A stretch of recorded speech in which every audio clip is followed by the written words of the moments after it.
오늘은 이제 캐나다의 컬리지를 내가 와서 이제 다니면서 어땠는지 이런저런 얘기를 나눠보면 좋을 것 같아가지고 그 얘기를 좀 해볼게. 나는 다른 루트, 이게 이민을 생각하면서 다른 루트도 생각을 해봤거든. 그냥 정말로 이제 빨리 나가고 싶은 상태였기 때문에 이제 일을 구해서 나간다든지 다른 루트가 있을까 했을 때 내가 알아봤던 거는 이제 에이전시에서 그 영주권 지원을 해주는 뭐 사업장이랑 연결을 해줘서 뭐 일을 하러 오게 하는 방법들이 있었는데 내가 알아본 거는 그 연결해주는 에이전시에서 돈을 거의 막 내가 그때 2020년이었는데 한 1,000만 원 이상은 얘기를 했었어. 그리고 내가 이제 어떤 일을 하게 되냐고 내가 물어봤었는데 주로 뭐 주유소나 편의점이라는 거야. 근데 내가 그 전에 어떤 생각을 했었냐면 내가 생각했던 거는 네일샵이라든지 네일 테크니션이라든지 뭐 바리스타, 그 제빵사, 요리사 뭐 이 정도까지도 생각을 했었는데 편의점이랑 주유소 같은 얘기를 하니까 내가 좀 자신이 없더라고. 왜냐면 내가 어린 나이도 아니고 그렇게 내가 다른 나라에서 커리어를 시작하는 게 어떨까? 좀 자신이 없었어. 일단 그리고 그 에이전시 피가 막 1,000만 원 막 이러니까 그럴 바에는 돈 들여서 차라리 공부를 하는 게 미래에 도움이 되지 않을까? 나는 그렇게 생각했던 것 같아. 근데 아는 사람이 영주권이 급하신 분들은 그런 식으로 해서 오시는 분들도 많은 걸로 내가 알고 있어. 좀 어쨌든 나는 공부를 그냥 하자라고 생각했던 것 같아. 직업학교도 되게 많다고 들었어서 알아봤는데 직업학교는 주로 퀘벡에서 직업학교를 한 6개월, 1년 다녔을 경우에 좀 직업과 연결이 되고 영주권도 연결이 되는 경우가 많더라고. 퀘벡은 알다시피 프랑스어를 써야 하는데 나는 솔직히 말하면 내가 아무리 언어를 좋아하지만 내가 프랑스어까지 해낼 자신은 솔직히 좀 없었어. 사실은 내가 막 공부를 해야겠다는 어떤 엄청난 열망 같은 게 있었어서가 아니라 이제 이민을 가자. 나 이제 한국에 못 있겠다라는 생각이 들었을 때 그 루트가 컬리지를 가는 게 제일 낫겠다. 그리고 만약에 내가 공부를 더 해야 한다면 내가 관심이 있었던 법 공부를 실용적인 것들을 가르쳐주는 학교로 가자 해서 패럴리거를 내가 얘기를 했고 나는 그것까진 내가 막 엄청나게 알아봐서 내가 발품 팔아서 한 게 아니라 또 나는 유학원 갔어. 가서 난 패럴리걸 하고 싶다 했더니 패럴리걸은 외국인을 안 뽑더라 해서 로클락 전공을 지원하게 됐고 영어 점수가 있었어야 됐어. 그래서 영어 점수 빨리 만들었고 IELTS를 봐야 하지. 그래서 IELTS를 봐서 그 영어 점수랑 뭐 고등학교, 대학교 뭐 졸업한 것들 다 해가지고 그걸로 이제 지원을 했어. 네, 두 군데를 넣었는데 두 군데 다 됐고 근데 뭐 엄청난 뭐 입시가 아니잖아. 그래서 여기 가자 해가지고 내가 나온 학교는 험버야. 토론토 내에서 로클락 전공으로 했을 때 크게 뭐 센테니얼, 세네카, 험버가 있을 것 같아.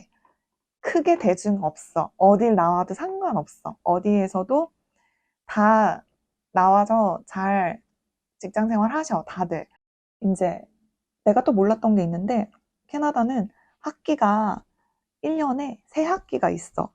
근데 나는 원래 9월 학기에 시작하려고 했었기 때문에 코로나 때문에 미뤄졌고 1월에 이제 시작하게 됐는데 1월에 시작해서 1월에 시작하네. 근데 그때 생각했던 거는 9월에서 내가 미룬 거였으니까 난 빨리 나가야 되는데 내가 나이는 점점 들어가는데 이게 늦춰지는 게 조금 불안했어. 근데 내가 생각한 3월보다는 1월이 빠르니까 어, 생각보다 많이 안 미뤄지네 이 생각밖에 안 했던 것 같아. 그래서 학기제가 왜 이렇지 뭐 이런 생각도 크게 안 하고 1월에 시작할 수 있으면 좋네 하고 1월 학기를 시작했고 4월에 끝나는데 막 수강 신청을 다 하는 거야. 그래서 방학이 2주밖에 안 되나? 이러고 또 5월에 또 학기를 시작하는 거야. 그래서 응? 그럼 방학은 언제지? 5월 학기 시작하면 방학인가? 했는데 또 8월에 끝났는데 한 2주 쉬고 또 9월에 시작하는 건데 보통 9월에 시작해서 9월 학기 끝나고 한 연말연시를 한 3주 정도 쉬고 1월 학기를 시작해서 대학생들은 4월에 끝나면 한 5월부터 8월까지를 쉬는 것 같아.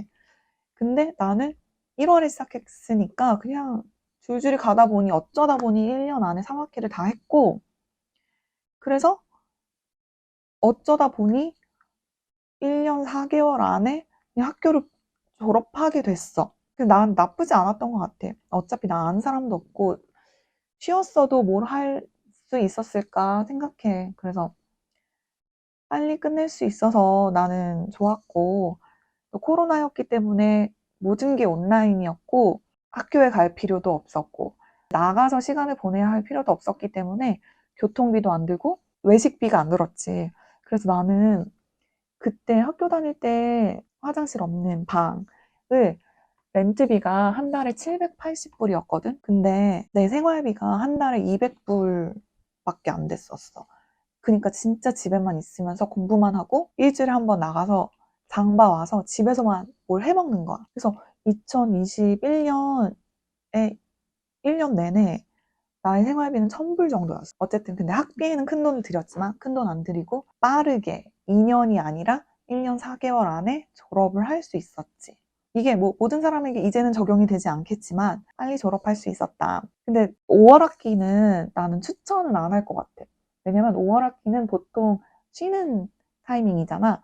그런데 마치 계절 학기처럼 돌리기는 하는 건 거야. 그래서 느낌이 선생님들이 약간 넋이 나가 있다고 해야 되나? 이제 본인들도 날씨 좋을 때는 토론토는 진짜 5월, 8월까지밖에 없는데 진짜 그때 다 같이 이제 일을 해야 되고 공부를 해야 되니까 다들 약간 이제 퀄리티가 떨어진다고 해야 되나? 모든 사람의 어떤 능률이나 집중력이 떨어지는 시기인 것 같아서 좋은 퀄리티를 원한다고 하면 5월 학기는 그냥 본인도 이제 방학을 하시는 게 좋을 것 같아. 또 하나는 4학기에 이제 필요한 코업이라는 제도야. 코업은 인턴 제도라고 보면 되는데 캐나다는 유니버시티는 4년제 학생들은 아마 코업이 또 있는데 걔네는 한 몇 개월 이상 풀타임으로 코업을 하는 걸로 알고 있어. 모든 전공이 그런지는 모르겠지만 이제 풀타임으로 몇 개월 동안 일을 하고 걔네는 페이드야. 그러니까 돈을 받는 걸로 알고 있어. 어느 정도. 근데 이제 컬리지 학생들은 그냥 한 학기 안에 한 120시간? 140시간 정도 채우면 되는 제도거든. 봉사활동처럼. 그래서 보통은 일주일에 한 번 정도를 풀타임으로 가서 일을 하는 거를 뭐 한 2, 3개월을 한다든지 이런 식으로 채운 경우가 많고 보통은 언페이드야. 이제 돈을 받지 않는 경우가 이제 일반이고 진짜 뭐 좋은 회사에서는 교통비 지원이라든지 아니면은 어느 정도 이제 뭐 시급 정도는 챙겨주는 회사도 있는 걸로는 알고 있지만 일반적으로는 열정 페이지 그리고 막 이런 개런티 너를 우리가 뽑을 수도 있다. 너가 코업이 끝났을 때 우리가 뽑을 수도 있다. 한국이랑 똑같이. 근데 나도 그걸로 뽑힌 케이스니까. 근데 모든 전공에 이게 적용되는 거는 아닌 것 같아. 그래서 처음부터 이 전공에 이 코업이라는 게 있다 없다가 처음부터 나와 있고 있을 경우와 없을 경우에 학생 비자가 좀 달라지는 걸로 알고 있어. 그래서 나는 처음부터 이 코업이라는 인턴십이 있다는 걸 알고 있었고 그게 제일 고민이었어. 1학기 때부터 이걸 내가 완전 생짜로 외국인인데 로펌에서 인턴을 내가 어떻게 구할 수 있지? 왜냐하면 학교에서 직접적으로 연계는 시켜주지 않거든. 그래서 내가 찾긴 해야 돼. 뭐 이런 회사에서 사람 뽑는다더라 이런 공고는 올라와. 그렇지만 연결을 내가 해야 되고 이거는 다른 학교는 어느 정도 이제 돈을 받고 그걸 연결시켜주는 학교도 있다고는 들었어.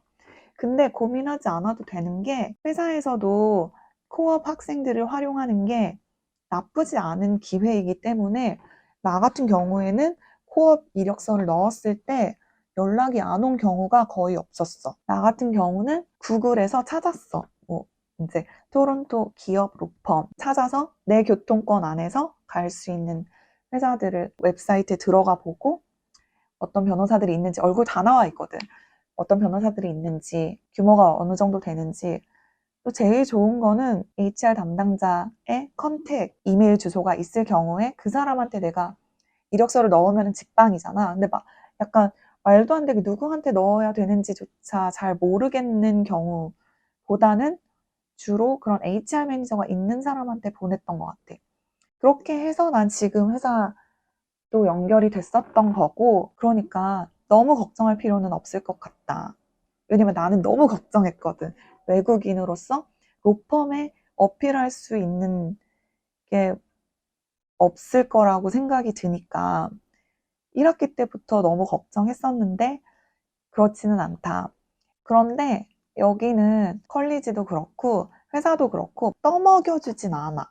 근데 내가 기회가 있을 때 찾아야 되고 근데 찾으면 또 찾아지고 나쁘지 않지? 막 찾았을 때 한국처럼 경쟁이 너무 치열해서 막 너무 좌절을 심하게 맛봐야 되고 이런 거는 아닐 수 있을 것 같거든? 그래서 내가 코어 끝날 때도 나는 되게 마음이 조급했다고 했잖아. 그래서 매니저를 찾아갔어. 그래서 너네 이제 나 코어 끝나가는데 너네 사람을 뽑을 계획이 있냐? 나는 더 여기서 일을 했으면 좋겠는데 너네는 뽑을 생각이 있는 거냐? 자리가 있는 거냐? 그런 식으로 어필을 좀 했어. 그리고 그거를 또 뭐 걔네도 기회다 했던 거지. 사람도 부족한데 내가 찾아 먹어야 하지만 또 그걸 내가 좀 어필을 하면 또 어느 정도는 찾아 먹을 수 있는 구조다.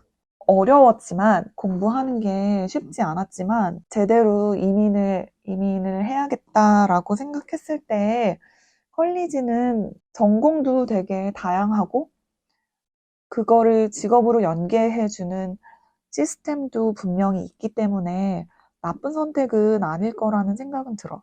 하지만 알다시피 외국인에게 학비는 비싸. 캐나다 자국민들이 내는 학비는 내 학비의 거의 5분의 1?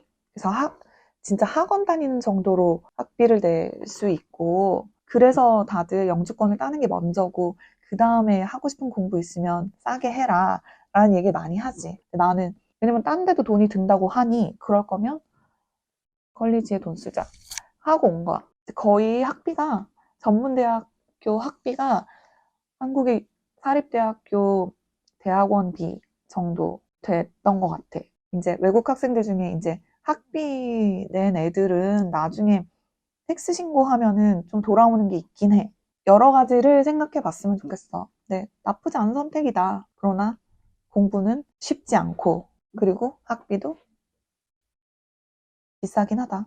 그래서 학비 많이 낸 게 있으니까 지금 다니는 회사 너무 짜증나도 내가 얘네한테는 내 학비는 내가 받아낸다 하고 버티는 것도 있어. 되게 막 짜증날 때도 있지만 내가 너네한테 내 학비는 내가 받아낸다. 나의 어떤 케이스를 조금 참고해서 여러 가지를 생각해보고 결정할 수 있었으면 좋겠어. 나는 모든 걸 알아보고 막 모든 거에 대한 어떤 장점, 단점을 따져보고 다 예상하고 온 건 아니었지만 결과적으로는 나쁘지 않았다. 결과적으로는 이렇게 가고 있어, 나는. 앞으로도 어떨지는 계속 공유할게. 다음번에는 또 회사에서는 또 어떤지, 회사 생활 같은 거는 외국인으로서 어떤지에 대해서도 언젠간 또 얘기해볼게.